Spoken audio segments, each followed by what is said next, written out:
Missed an episode of your favorite podcast? Choose from over a decade of content in our archives, not just the latest episode. All free at GCNlive.com. This is your call to action. Get prepared, America. Economy, survival, energy, disasters.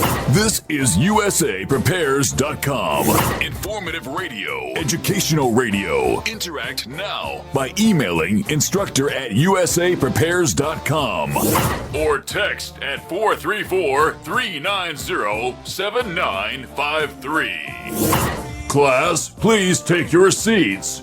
Now, your instructor, Vincent Finelli. Everyone all set? Cocked? Locked?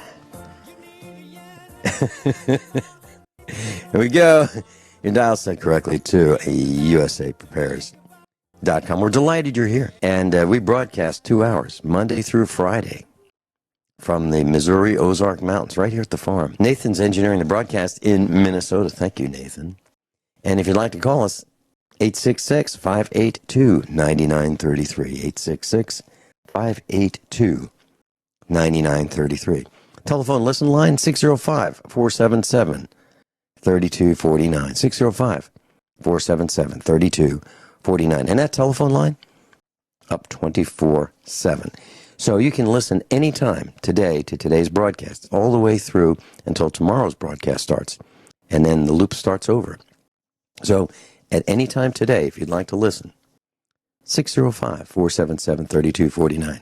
Dr. Richard Allen Miller is with us. Welcome, Rick. Good morning, Vinny. Could you give me just about 10 more decibels? Uh-huh. How about, okay, let me just crank this up. Okay, there you go. That a little better? Me, thank you. Yeah. Okay, well actually, 9.5. 9.5 as far as... I had a hearing test the other day, so I guess it's a part of getting old. Julie finally got me to go in and have the beep, beep, beep test. Mm-hmm. You know, Rick, since you mentioned it, we got a commentary, and I don't quite know how to handle this. One of our class members sent me a message and thanked us as tribal elders. Oh, no. Oh, my goodness. Yeah, couldn't have been talking about me. Well, that tribes are a way of being like communities. Mm-hmm. And you'll see a lot more tribal behavior in the outback. I was doing a review with my girlfriend on Priscilla the Desert, and then I pulled up Tufang Wu, and those are old classics about drag queens, and the idea of tribal behavior, where you have your best friends form a tribe, and off you go. Well, I'm okay with the tribe part. It was the elders part. I know, but when Wesley Snipes and Patrick Swayze, I have to tell you, man, those are classic movies. I mean, really excellent. And I was looking at another news article this today. Mick Jagger and Keith Richards were arrested for Indian hemp. 1967. Wow. How the world changes. Rick, we've got a truck driver, Jay, in New Mexico. Welcome, Jay. Good morning, Vincent. I've been listening to you for a long time. First time able to call in. Just work schedule. Every time you talk about taxes, and for the past several Fridays, you've been talking to that lady about taxes. And Marty Barrett. Yeah, Marty Barrett. I find so much information in those talks. I've been a business owner, small business owner. I started with Amway. I'm not crazy about the business structure, but they are very big on education. And the fact that you can take these deductions, especially mileage. Mileage is a huge thing. When you get that check back for $2,000-$3,000, because of all the miles you had to run. Yeah. That is so huge. It is huge. Yep. Yeah. Well, I'm really glad. I'm really glad you said that. We were going to talk about talking that. I was going to talk about that with Rick today. And let me tell you what happened. I have always had this passion Perfect for... lead-in, by the way. Thank you. Yeah. I've always had this passion, well, almost always, for the last several decades, to win this game with the IRS. Because they are stealing our money. I mean, they really are. And so they publish these rules, and hardly anybody reads the rules. I mean, literally, hardly anybody reads the rules. And what they do is they hire some guy they hardly know to play the game with their money, and pay the guy to play the game with their money. And only that guy knows some of the rules. So what happens to the person paying the taxes is they end up paying too much, in most cases. And they pay a person so that they can pay too much. And I don't like it. So I've been reading the rules, and I've been preparing our taxes, and there are several strategies that I use.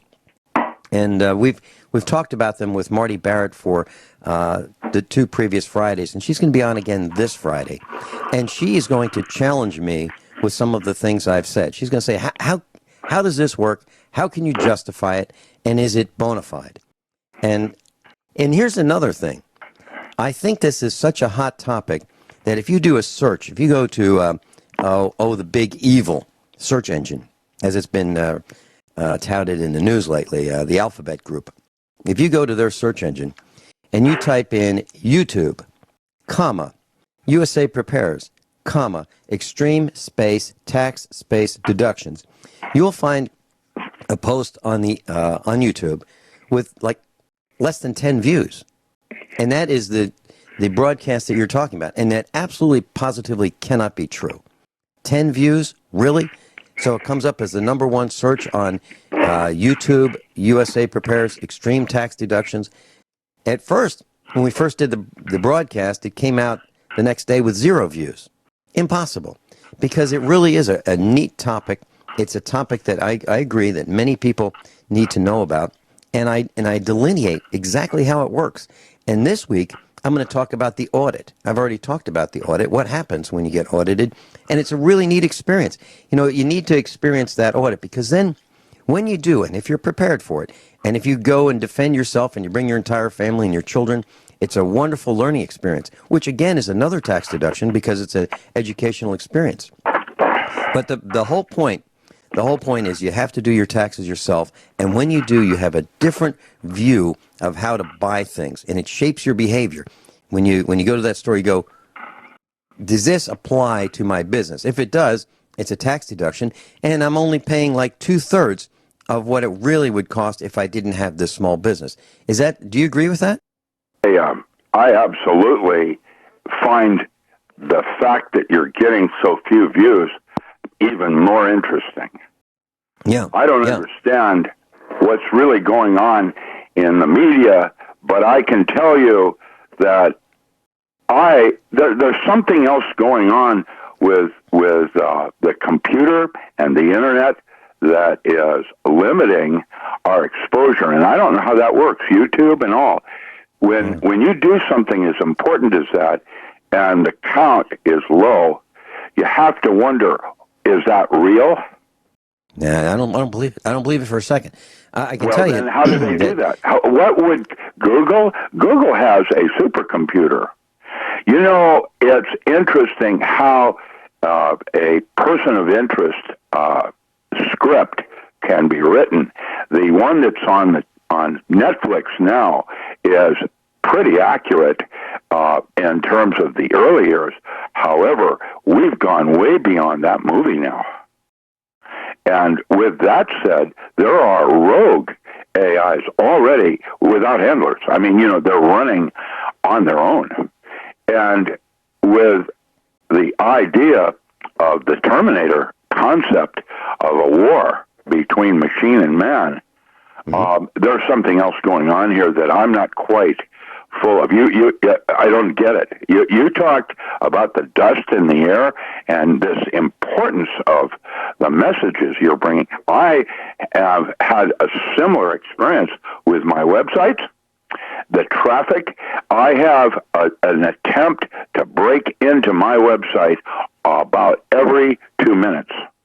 And yet, I've not had a single person want to visit my website in a week. Now, I know there are people going to my website every day. I know that. And Well, I can tell you the counter will say the counter different. I can tell you, Rick, that that's not true. But what I'm saying, I agree with you. But no one's going to your website. That's impossible. There ought to be at least Vinny going there, multiple times. Well, I have on my WordFence, I will have at least one attack trying to get into my website every 2 minutes. It counts those. I did some Google Analytics, and I looked at where our traffic was coming from. God bless the military. They're helping drive. Well, that's right, and yet they're not counted. That means that something is intercepting between your attempt to go into your site, someone going into your site, and it actually happening, and or making the counter, and or the advertising list of why someone might be interested in you in the first place.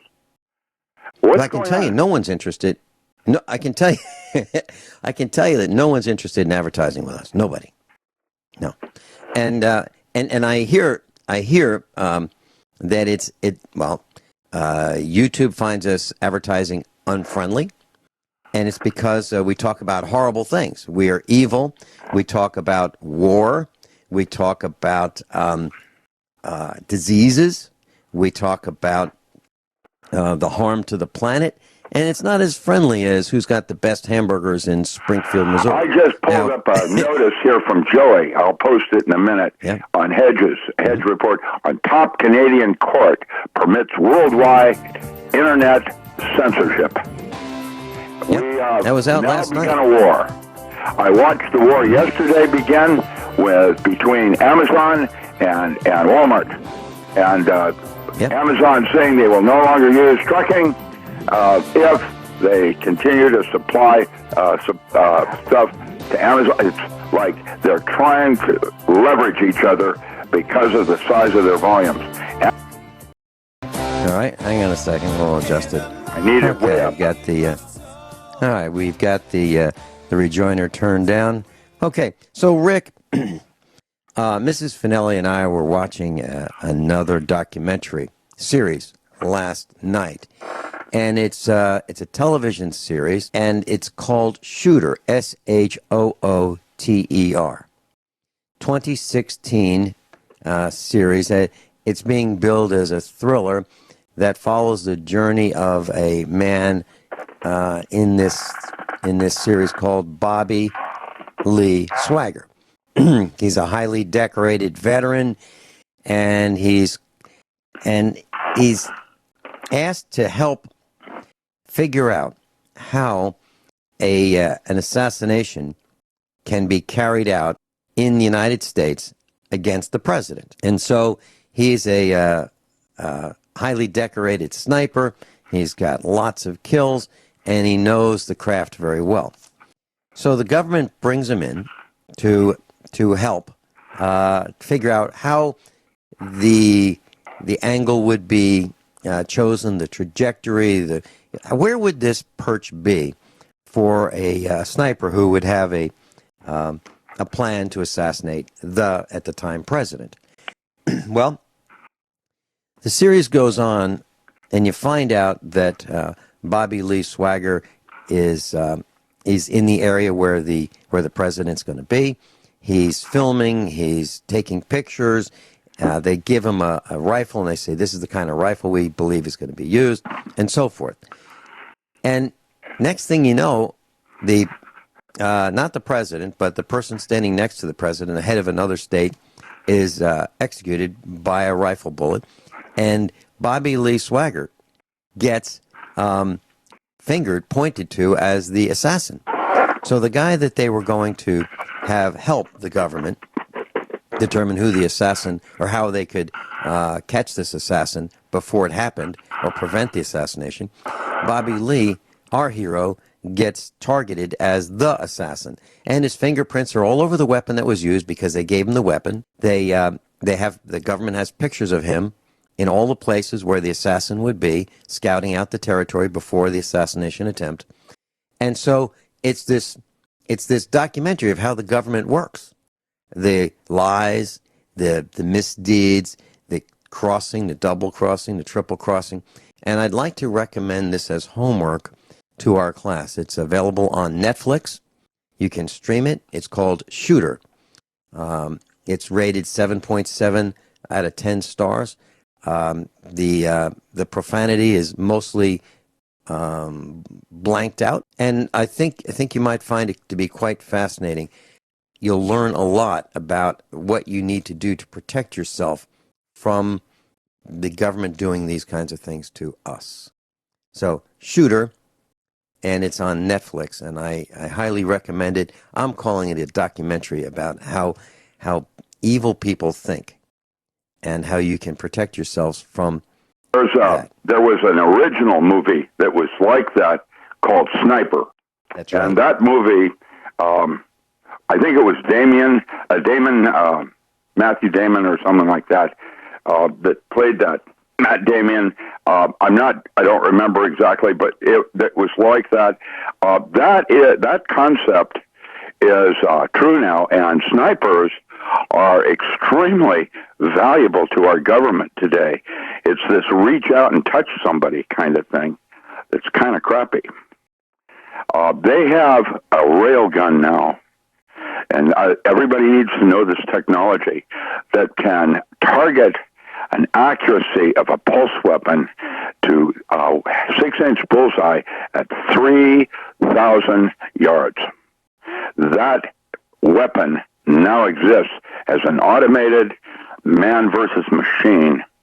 It's guided from space, and the accuracy of that pulse weapon with all the different wind velocities and other kinds of atmospheric turbulences that might happen, curvature of space, whatever, is accurate now to 3,000 yards. Can you imagine being able to hit a 6-inch bullseye at 3,000 yards? Yeah. We come back, I'll talk a little bit about White Feather. I met him. We'll be right back. Dr. Richard Allen Miller's back, and we're going to crank up the volume just a little bit more. Okay. I barely hear you, even when I ask you to turn it back up. I don't know what's going on at my end, but there it is. Please help me. Okay. All right. Our engineer's taking care of that right now.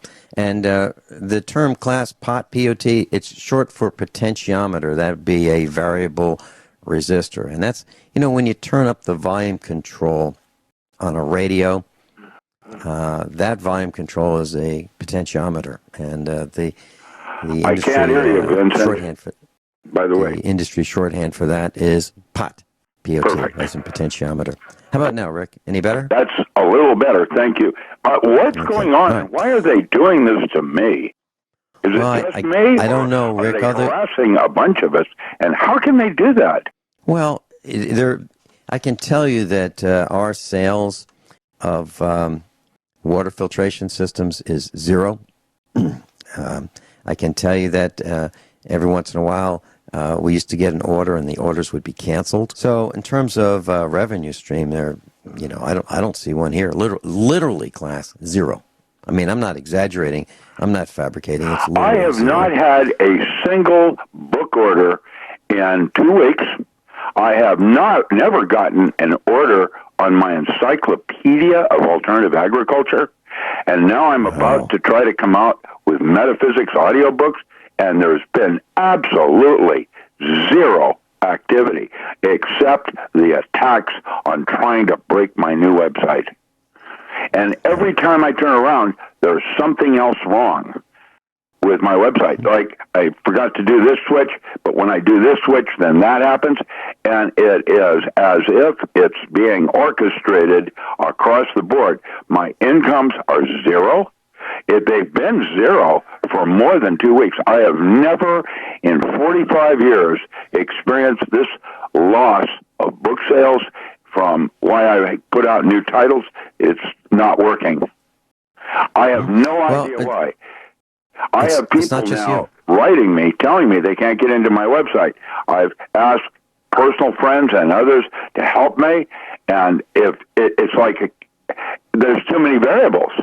It's crazy, and that's why I suspect something far more insidious going on right now. And they're using computers. Let me ask you this. I think it's more than that. I think it's more than computers. So they're using computers, yes, but it includes humans. When you've had the opportunity to speak at conventions and events, are you always met with open arms or arms crossed sometimes? Always. People, I mean, the feedback I get, even this moment, everybody appreciates and even though we may not agree, they appreciate my sincerity and openness of attempting to try to respond to questions. And yet, I had a death threat on Facebook. And I tried to notify Facebook of this death threat, and the buttons wouldn't allow me to do that. My daughter, up in another part of the state, called me in distress and said she tried to do the same thing. Now, Facebook summarily will go in and stop this kinds of nonsense, right? No, there's no way I've been able to contact Facebook like Amazon. Now, why? Well, these companies are so big now that they have so many layers you don't even know where they are. I mean, if that's true, Amazon knows damn well what is going on. I had a lawyer that had been paid by a friend of mine, because I didn't have any money, paid this lawyer to go after Amazon, and right as we were about to discover the individual doing it, because CreateSpace has to come up with that name, what happened is the lawyer backed off and said, I need $2,000 to continue. And, of course, I didn't have it, and that took a full year of disclosure and trying to, not a full year, almost 9 months of hassle. And just as I was poised to go in, they were either paid off. The guy got in trouble. There was a big media article about him being sued by somebody else, and he was summarily taken out and needed money before he could continue to help me, and it stopped my litigation cold. I can't. The same thing happened with my website. And this guy took like $500, has $700, hasn't cashed the other check yet. And if he does, I'm going to take him to court on small claims. The thing is that every time I try to get some help locally, they're on somebody else's payroll, literally. And I watched two different people about 2 years ago that I had to fire on the spot when they came into my home to help me and were caught in the middle of wiping my hard drive.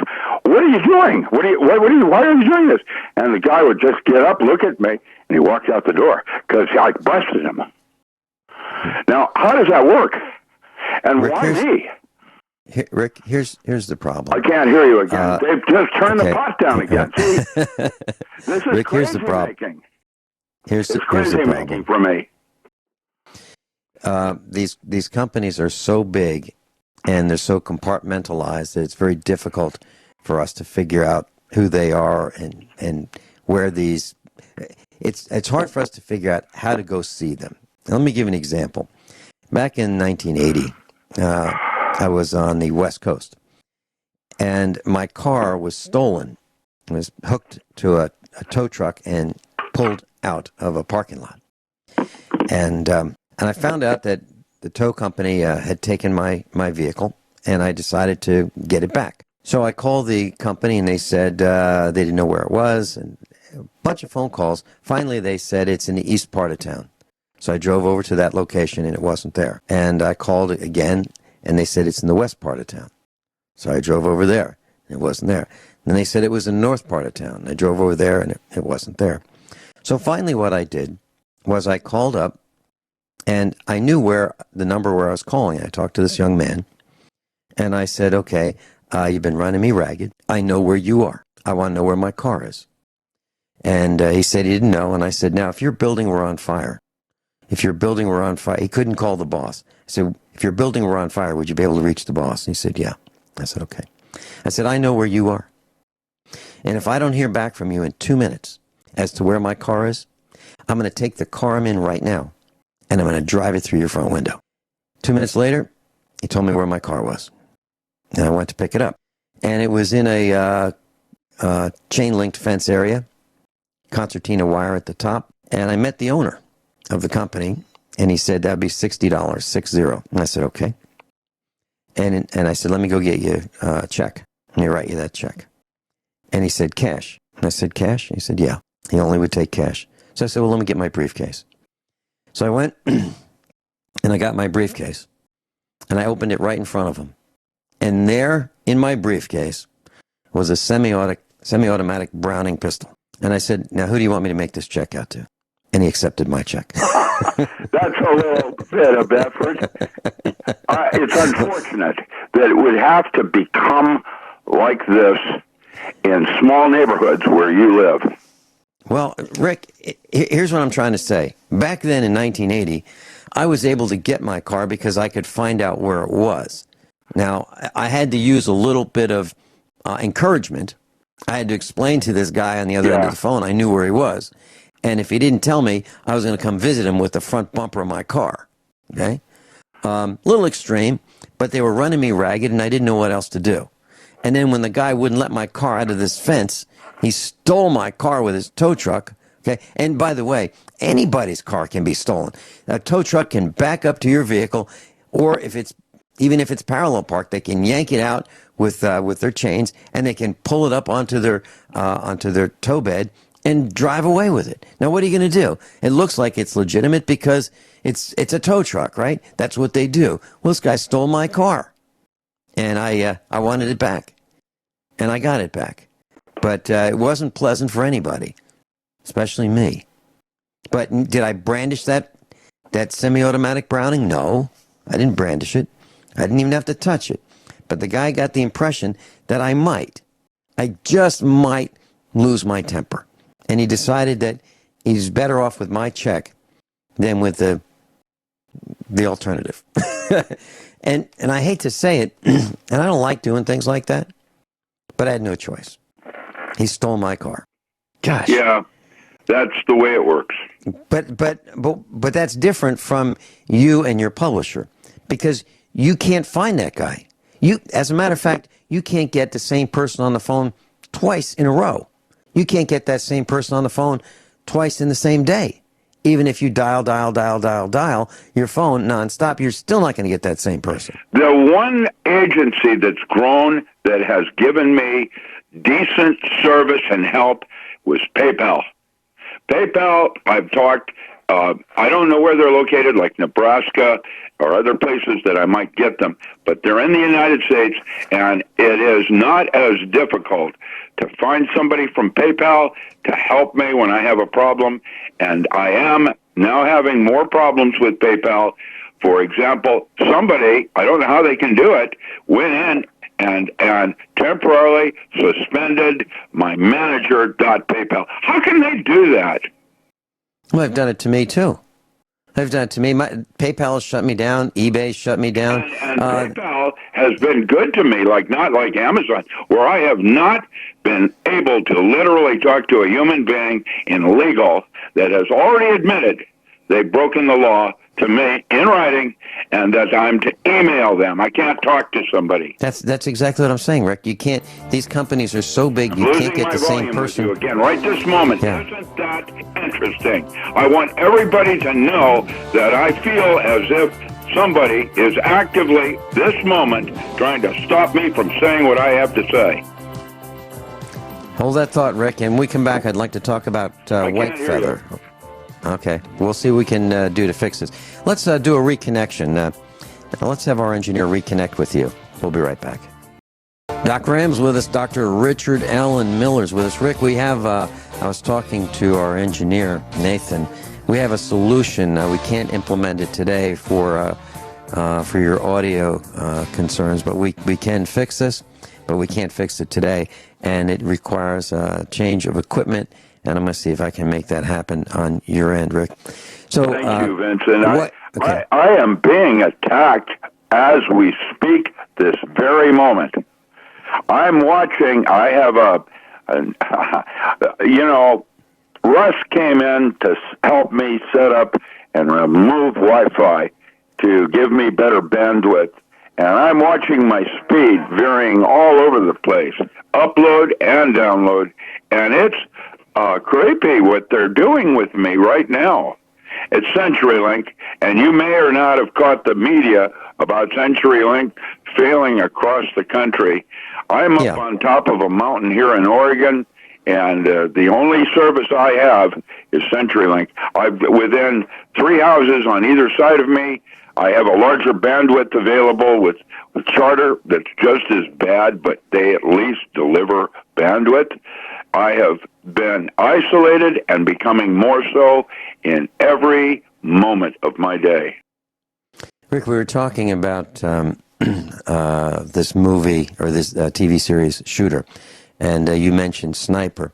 Well, I met a sniper at a gun show in Richmond, Virginia, and his name was Sergeant Carlos Hathcock II, and he died at 57 years of age in 1999. I met him just before his death, and he and I were having a one-on-one conversation. I recognized him. At this gun show, and he was walking around, and we were talking about what he did, and his license plate, I believe, was Sniper 1 with a Virginia tag on his vehicle. Really interesting man. He seemed to have contracted multiple sclerosis, and it finally took him down. He had 93 kills that he had witnesses for, so 93 of them were confirmed, but he felt that he had upward of 300 kills during his time in Vietnam. And is a very, very interesting, very soft-spoken man. And the interesting thing is, I believe he was featured in a book that's available now. I just found it for $14.44, called at Barnes & Noble, a used version of it. It's called Ultimate Sniper, an advanced training manual for military and police snipers. And I got a copy of that book many, many years ago. I was trained by a Vietnam-era sniper. He was my mentor, still is. And he taught all of us how to shoot. Completely different style from what you learn with NRA-type techniques. So I was trained by not Carlos Hathcock, one who didn't have quite so many confirmed kills, but a significant number, probably 3/4 the number of kills. And both of these gentlemen, soft-spoken, extremely nice, extremely pleasant, and you'd never know that just by talking to them, that's what they did. That's what they did for our country. So that the gentleman's name, Carlos Hathcock, was he was known as White Feather, 1942 to 1999, very short life. And I was talking with our engineer Nathan during the commercial break that I know a number of people who have served in the military, who have jumped out of airplanes, trained to jump out of airplanes, were in the airborne, were in the infantry, and all of those guys, every single one of them has had lifelong repercussions from their service when they were younger. 15 years later, their knees don't work right, they get cancers, they die early, just like Carlos Hathcock. And it's very, very sad. So, class, if you're thinking of patting your son on the back and saying, go get him, join the Marines, join the Army, think twice, because it has a dramatic effect on their minds and their physical well-being. Rick Miller and I'll be right back, and we'll talk about rubber particles in the air, inhaling them, our atmosphere, drilling holes through the air with rockets and airplanes, electric power lines, intention, ESP, the Lily Wave, quantum consciousness, and water in 2 different liquid states. Everyone all set? Cocked? Locked? Hour number 2 of USAPrepares.com. Dr. Richard Allen Miller's with us, docram.com. If you want to go to his website, docram.com, as in Dr. DOCRAM, as in Richard Allen Miller, docram.com. Rick, I've been thinking about this visit I had to the East Coast probably a year ago. And I was helping the owner of this house service a refrigerator that was not operating properly. So, I pulled it out and took the back off and started vacuuming out this debris in the at the condenser, the coils in the back. And they were black, literally black. This black dust, this black, gooey, sticky dust. Now, this house is immaculate. Okay, it's not like it's a filthy house. Absolutely immaculate everywhere you look. But yet, the refrigerator coils were black, and the air cleaner at the heating system was black. And I thought, wow. And it's in a city. It's in a highly congested city, and it occurs to me that there are only 2 things that I know of that could cause this. One would be soot from diesel exhaust, this black sooty exhaust. And another thing is tire particles. As we drive down the road, travel down the road, our tires start out with full depth of tread, and when they're worn out, there's almost no tread left. So where did that tread go? Well, obviously, it was scrubbed off by the abrasiveness of the road. When the wheels turn, when the vehicle accelerates, decelerates, all that causes the rubber to wear off, including just traveling down the road. The rubber wears off. Where does it go? Well, it goes airborne, and we get to breathe it. And if you look at the cabin air filters in vehicles, you'll see that it's full of this black stuff as well. Rick, my question to you, are you concerned about all these tires, all these millions and millions, hundreds of millions of tires that go airborne, and we get to inhale them? Are you concerned about that? Well, I'm reminded of the song, "Whoop," the rubber tree plant. I was telling someone this morning about this, and the person I was talking to said, "I never thought of that." And I said, "Well, yeah, out of sight, out of mind." We don't really understand what we're drinking, what we're breathing, but it's different than it was in the 50s. The water that we're drinking, the food that we're eating, and the air that we're breathing are all different. And I bring to mind, for example, that 1 out of 3 people in the state of Oregon are no longer fat, they're obese. And I posted something last week showing the difference in TV series with Beaver Cleaver and his brother and what they looked like in the 50s and what current teenagers look like today. And boy, is that a clear enough message. You're talking about Wally and Beaver Cleaver and Eddie Haskell. They were kind of... And how it all works, yes. It's all different now, and everybody is overweight because of the kinds of foods, and that's why I call that a war on weapons with the food. They're doing the same thing with the weather modification. This chemtrail, I just posted, thank you, Joey. Joey just sent me a nice little hedge report thing that runs it down chapter and verse. And I have to tell you that I am hard-pressed to tell you what chemtrails are really about, and I've been talking about them for 4 years.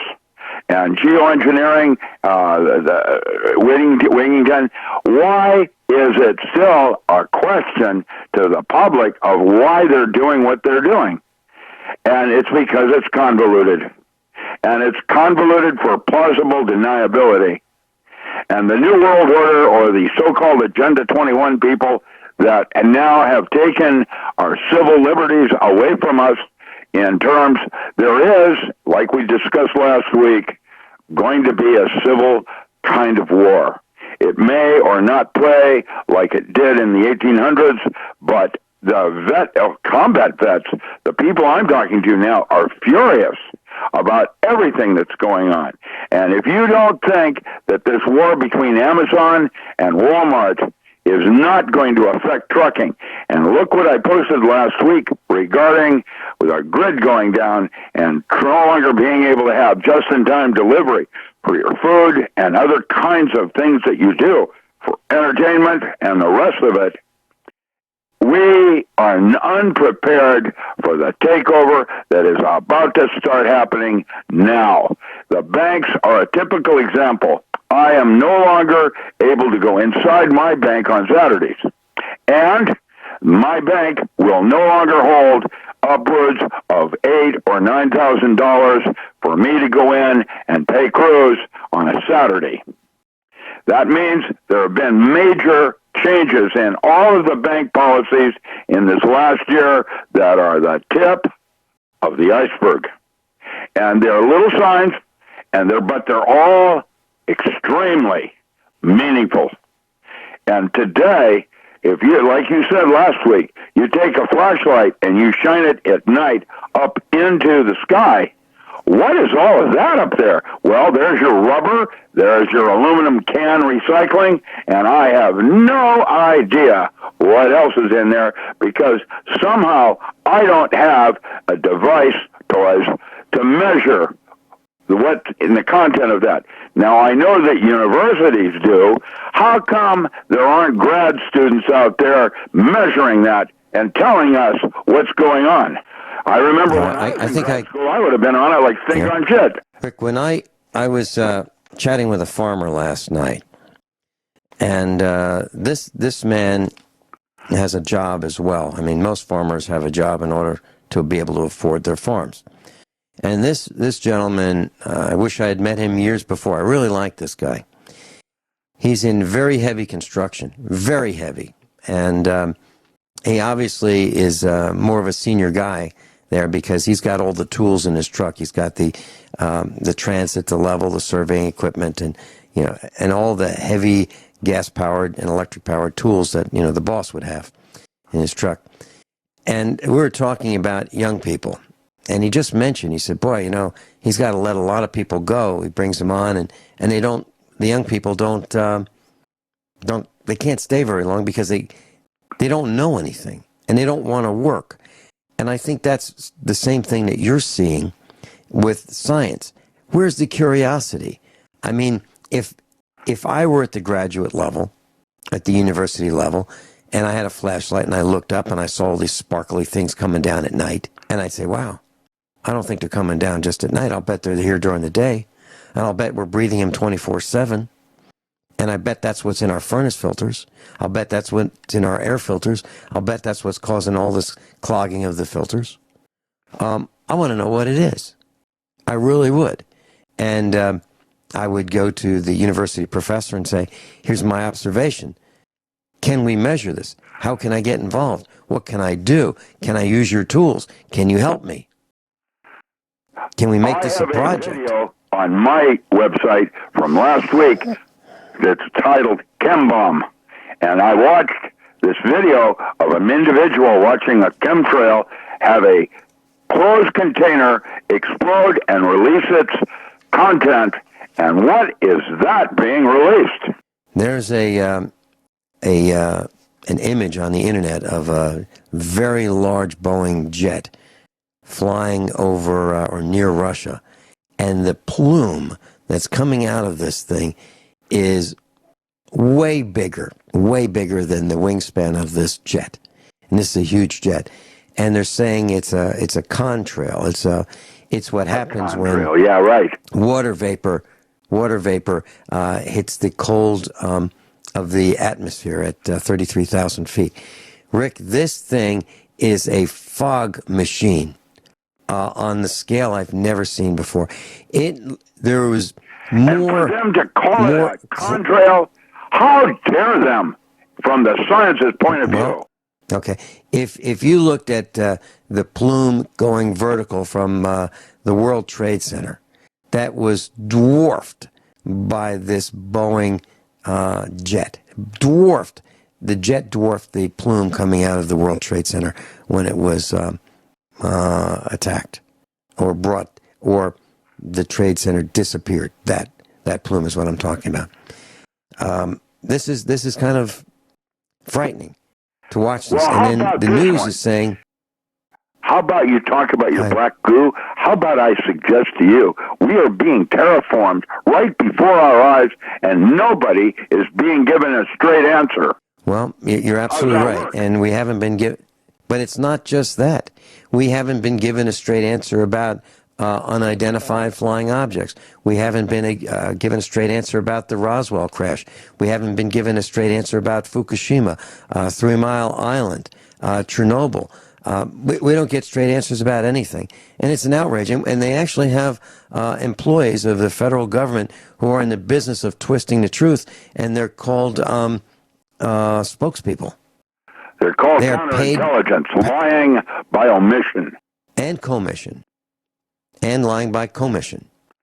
Yeah, it's really serious.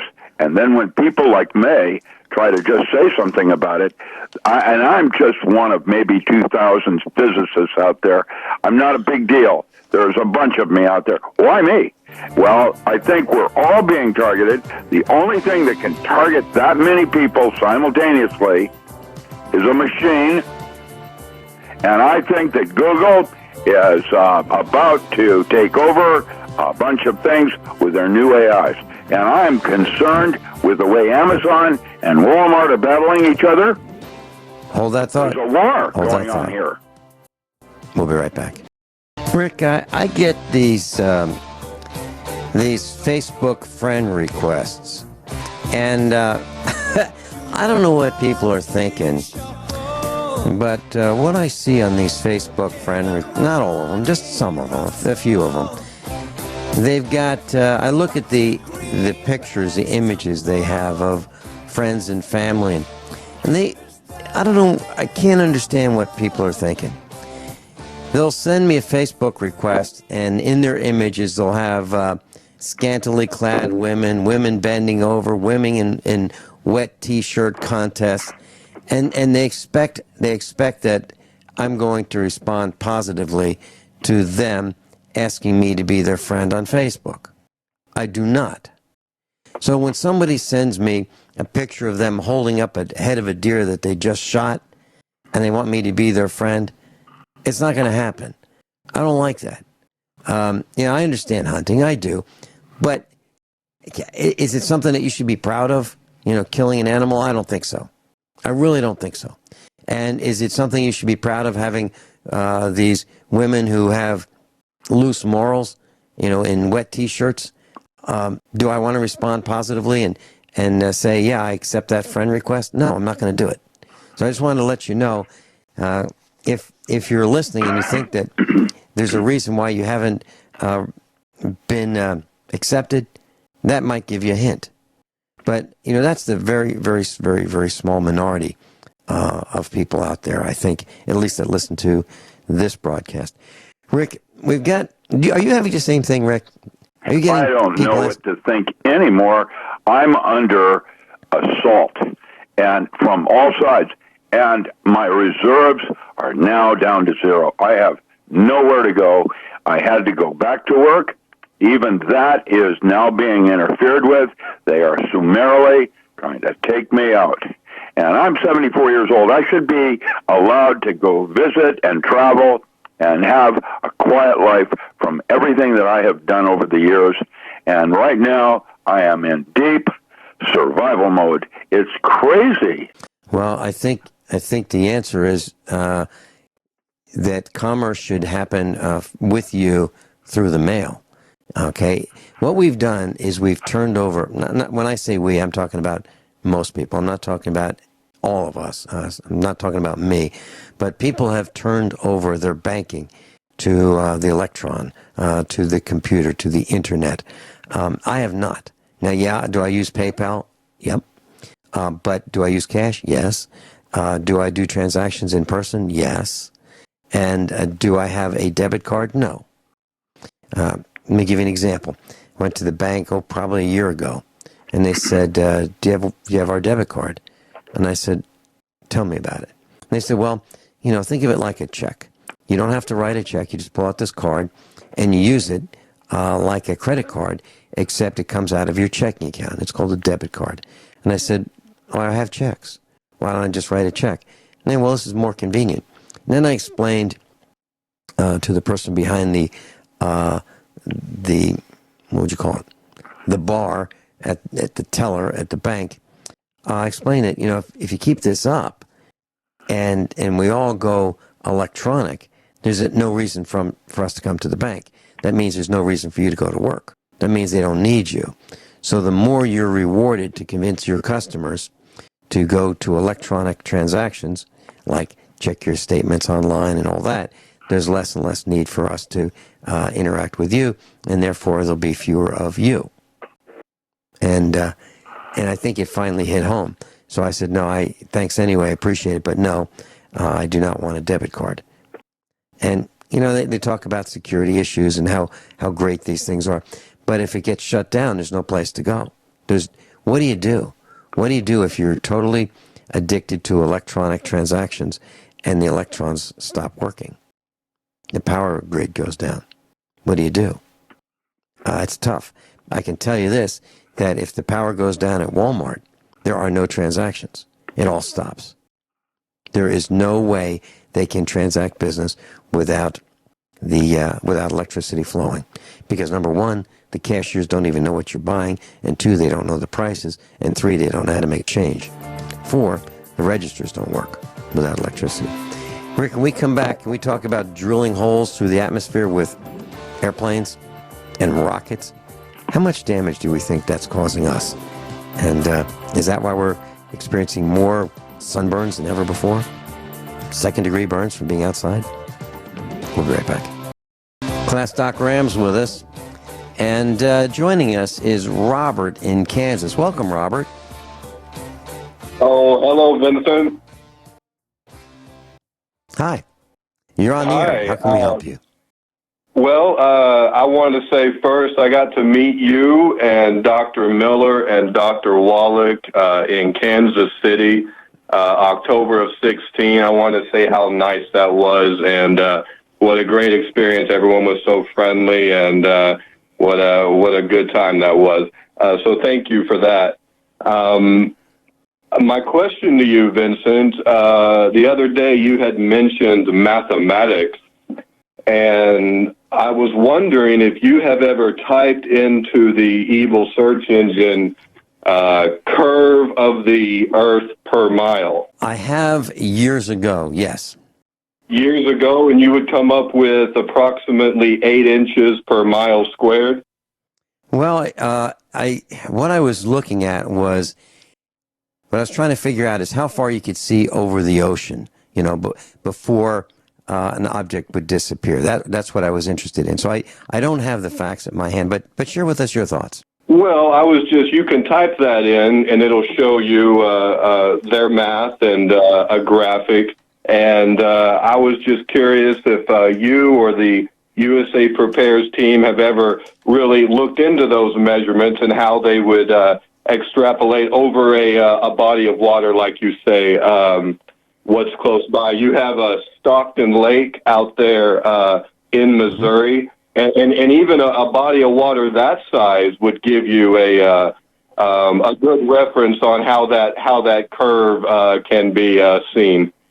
But it's by the way, just FYI, will vary based on atmospheric conditions because light is slowed down in different media, and so bends index of refraction, and so you have several variables there, including the fact that the Earth is more likely flat and space is curved. How's that one sound?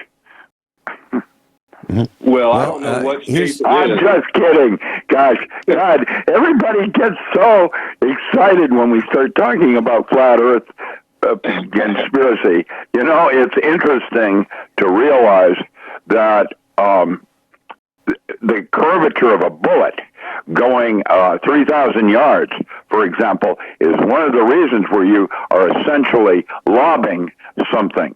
And to have a pulse weapon that is not affected by atmospheric conditions with that kind of precision, because that was something I was talking about in the first hour, directed from space, is just the tip of the iceberg on where we're going with these kinds of things, to include identification of a person of interest and where you are at any given moment with all the cameras and all the rest of what's going on around us.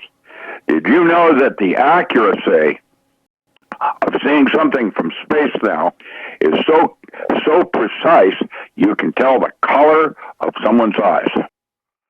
That's old technology. Imagine what they can do now in terms of facial pattern recognition and fingerprints. Rick, Absolutely. if you're Why couldn't they see your fingerprints from space, They can, and that's why I mentioned it. And the precision now of getting an accurate, brief frame in high resolution of your fingers and hand. And now they've got you, because while they can't place it on a given fingerprint, they've got the picture of your hand, and they can do a composite and identification of points, just like they do with facial pattern recognition. And when you start realizing that Utah is now going to expand into Oregon and 2 other states for data storage, this gets very creepy very quickly in a whole new level of science fiction. And the bottom line is they've been doing that part for more than 5 years after the Jade Helm experiments. The Jade Helm thing was all about profiling, getting ready for when we don't have currency anymore and you carry a chip for identification of where you are at any given moment. Because, for example, I only use a disposable track phone, and it's turned off until I need to use it. There's no uplink. And most people don't even get it. They just presume. And most people are going blind playing with themselves. Hair on their fingers for doing texting. And when I start to look at Facebook, which, by the way, is not that Doc Ram is just my Facebook presence. My real website is richardallenmiller.com. And I'm theoretically going to stop using Facebook shortly because I'm receiving death threats, explicit death threats, and Facebook is not, or has not, in 1 week done anything about it. I criticize Facebook. I criticize Google. I criticize Amazon. I criticize the list is going down into a big black hole in terms of our protection, civil rights, and what are our taxes for in the so-called serve and protect mode? And why is the FBI not all over this? Rick, you just picked on 3 of the... They want to harass me. And that's what it has all but ruined my personal life. My girlfriend and I didn't sign up for this. She no longer wants to be around it. Neither do I. What are they doing? Rick, nobody wants to be around. Go away? Sure. I would have been. Now, I am now more resolved than ever, because if they had approached me early on, I would have been happy to live a quiet, simple, Quaker-like life up on top of a mountain farming. I loved being isolated and a semi-hermit. I didn't need to be this famous person, outspoken about what's going on and wrong with society today. I only did that for book sales, and they've taken that away from me. Why am I doing it now? Liber Oz. You go look that up. Liber Oz. Book Oz. Like the wizard. And I am now declaring war because they have now started affecting and threatening my children, my girlfriend, and friends around me. And it's happening to me right now. I'm telling everybody out there, I never dreamed it would be like this. I never did. I'm a sweet old man. I don't have any toys. I have no knowledge base in terms of secrets and what's going on behind the scenes because I have been out of that system for more than almost 40 years. I'm pissed off. I'm so angry. I've declared war. Well, actually, Rick, I don't think you've declared war. I think they've declared war, and you're just coming out swinging. And that's what I did. I'm a civilian in the middle of a gunfight that I'm in the middle of, and I've been forced to have to take sides, and I would never have ever done that.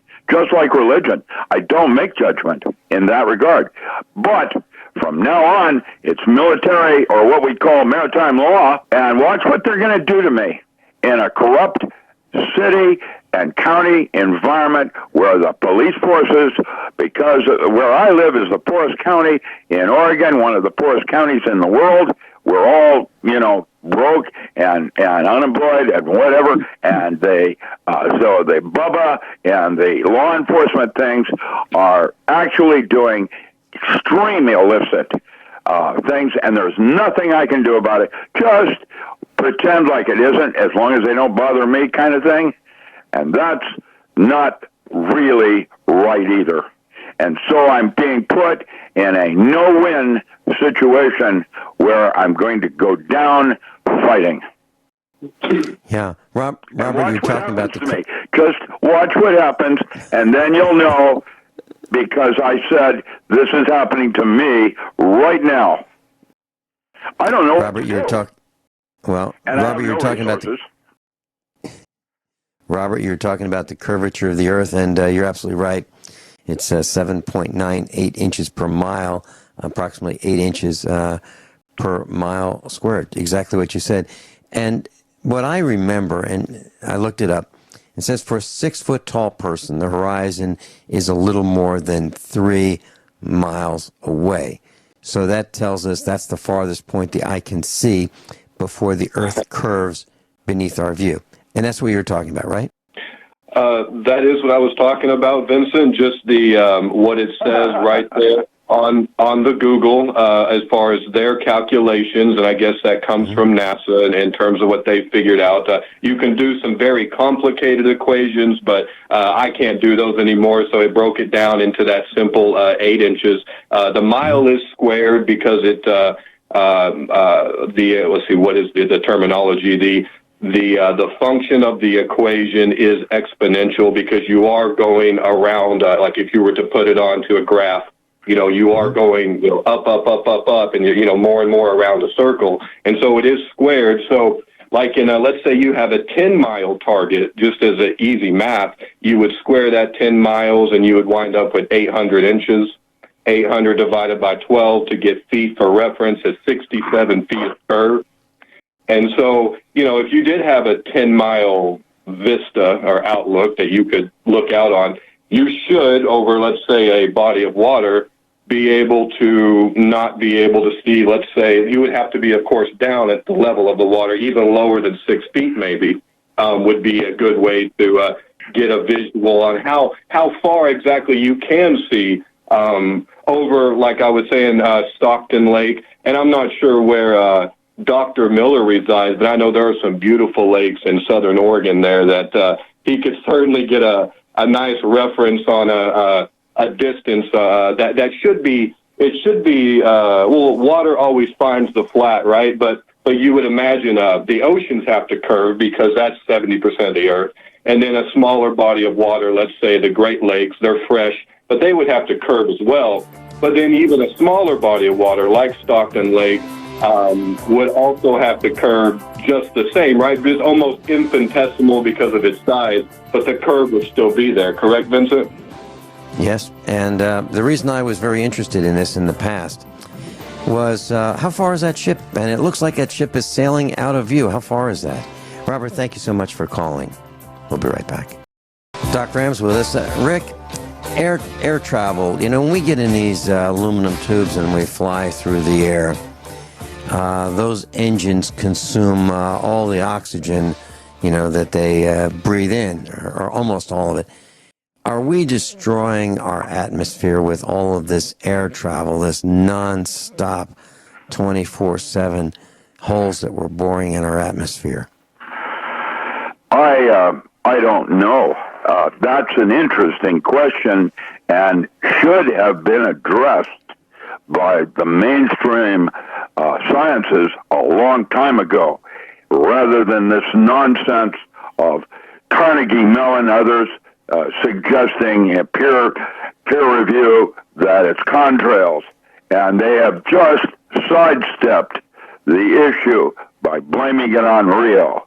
And I don't have an answer anymore, except that I am extremely embarrassed for where science is and the scientific community is going. I remember a time when this kind of nonsense would have been discussed by leading scientists from all over the world.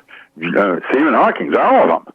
Hawking is now saying the Earth is so bad that man now has to leave Earth to survive.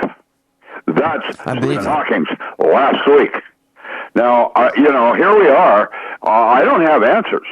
In fact, I'm candidly in the dark because I don't have toys. I know that if I were in grad school, I'd be on that like as an issue. Be careful. Be careful how you say that. Yes, if I were in grad school, I would be on this like anything, trying to ascertain as a part of my thesis what's going on. Why is this not happening? Well, because the professors are only now paid, and that's their grad students under them, for the research you get to do. The professors are all being paid to have application. There is no blue sky, literally. It's like blue sky was, research where you didn't know what you were going to discover. That's why you were doing it, was for discovery. That's all ended. That all stopped in the 80s. I saw it happen. Today, the only research that's actually funded by anything is when it has marketing application. It's as if we already know what we need to know in laws of physics to control man. Now what we do is fine-tune it for marketing. And I have to tell you that I now have severe reservations on both communism and capitalism as being, I don't know, there's something, we talked earlier about tribes and how you work within your family and neighbors, and how the communication is a type of cybernetic anthropology, group consciousness. And I have concern. I have a serious concern, and I'm glad I'm at the end of my years, not the beginning of them. I would not want to be a teenager now. Oh, man. Pretty rough. It's pretty rough, and this is the latest generation has been spoken of as one who will not live as long as their parents. I can see for sure that they will not have the opportunities as afforded their parents. I don't mean, what I mean is if they were willing to work hard and be diligent and be productive and innovative, they might do pretty well. But I think that's over. I think the American dream is over. I think the dream of getting out of high school, getting that job at the factory down the road, getting that house, getting the swing set in the backyard with the two children, maybe having that 16-foot boat on a trailer in the driveway, and being able to take it down to the river, once a month. I think that's over for most people.